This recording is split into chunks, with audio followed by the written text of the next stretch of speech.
আমাদের আব্বাজান সবুজ শিক্ষা পাঠশালার গৃহশিক্ষক ধীরাজ স্যারের আমাদের উদ্দেশ্যে লেখাটি পাঠ করছি। একটু খেলাধুলা বিকেল হলে, বাকি সময় শুধু পড়া আর পড়া।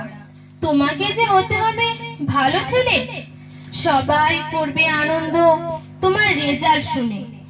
আরো ভালো করতে হবে, প্রতিজ্ঞা করো মনে। এমন কাজ করবে যাতে সবাই হয় খুশি, বাবা মা হবে গর্বিত, আনন্দ পাবে প্রতিবেশী। মানুষের মতো মানুষ হয়ে ওঠো একদিন, নীতি আদর্শ সততাকে দিও না ছেড়ে কোনোদিন।